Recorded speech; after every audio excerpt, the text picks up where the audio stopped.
Mandibulise kuni bathandi bezemidlalo eMzantsi Afrika, ingakumbi kuni balandeli bebhola elikhulu ke laseMzantsi Afrika. Niyayazi ingxoba kaxaka baphulaphuli, niyayazi intsumantsumane yile ivelele iqela leKaizer Chiefs, ngoba phaa ngaphakathi eNaturena amadoda aphethwe zintloko, intloko zabo azizinzanga ngoba ngokufuneka beze nesigqibo and nemedia isemveni kwabo, kufuneka beze nesigqibo esiqatha okanye kusiso malunga nomqeqeshi omtsha.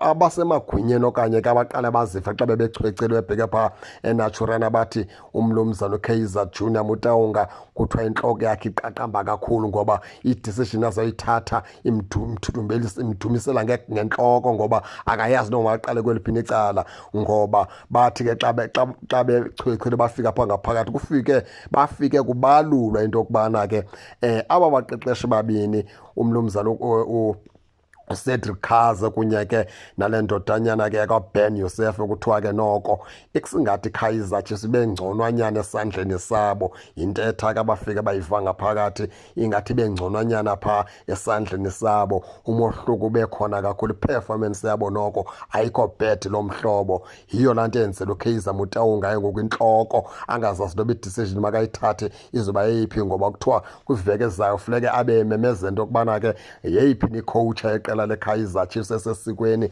and kuthiwa ke ngoku xheshwe phaa ke ngoku nangumlumzana uKaizer Motaung uyafuna ukuthi ke asondele kufutshane kuzodiskaswa umba womqeqeshi weqela leKaizer Chiefs nokubana yena ke ngoku engu-sporting director uthini na, ngoba iKaizer Chiefs kwiveki ezayo funeke ngoku ichaze into yokubana ngubani umqeqeshi omtsha weqela leKaizer Chiefs.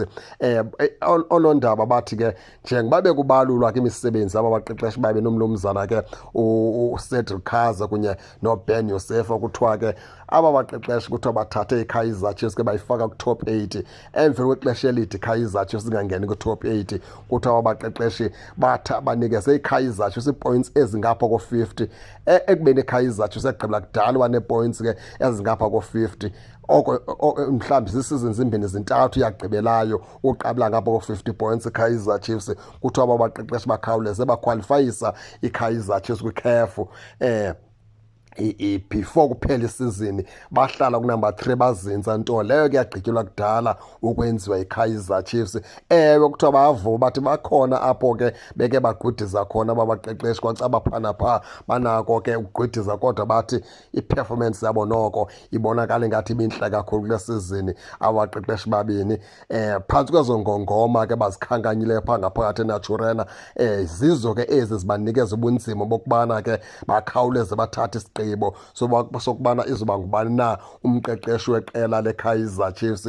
Ndifuna ukuthi ke mna ke nalapha ke kwizihlwele zeqela leKaizer Chiefs nakubalandeli bebhola elikhulu ke laseMzantsi Afrika kuyabonakala into yokubana ke le nto iyamsinda uKaizer Junior Motaung, ngoba le nto ivelela nkalo zonke, ivelela kwimisebenzi eyenziwe ngaba baqeqeshi babini, ngoba uyayibalwa. Kuthiwa ke iyabalulwa nento yokubana kuthiwa banembeko kakhulu, and into eyona ngamandla phaa kubo bafika kwangoko emsebenzini wabo, bawenza umsebenzi bawugqibe sozibeve bekhalaza, abacomplaini, abathetha into enintsi, abahoyanga nto ezinintsi. Into abayenzayo bavale umlomo, baqeqesha itimu kuphela. Abafani nabanye abaqeqesha baxa befika phaa ngaphakathi banake into ezinintsi, bufike becomplaina. Bona aba bafana babini into abayenzayo benza umsebenzi wabo, bazithulele sozibeve bekhalaza. Zizinto ke zithe zabe ziyathethwa ke ngomlumzana ke uCedric Kaza kunye ke noBen Yosef, ezenza into yokubana ke imanagement eKaizer Chiefs kube nzima uthatha isigqibo kusiso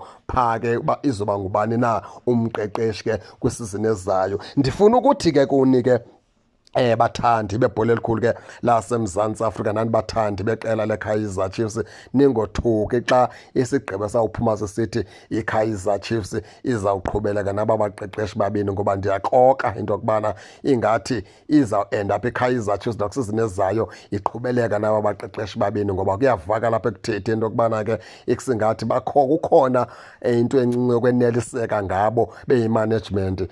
Ndifuna ukuthi ke nize nihlale niyilindile ke loo nto bathandi bebhola elikhulu laseMzantsi Afrika into yokubana kungenzeka xa imemezela umqeqeshi Kaizer Chiefs ke kwiveki ezayo ikhwaze into yokubana ke aba baqeqeshi izawuqhubeleka nabo ngoba ikusingathi ikhona into ebonakala ingathi iKaizer Chiefs iyoneliseka ngaba baqeqeshi. Ayoyam ndodwa ke nani ningake ningene nitsho nento yokubana ke niva njani, nize ningakhohlwa usubscribe kule channel kuze ningaphoswa zezemidlalo endizanothulela zona kwixa elizayo kakuhle babukeli.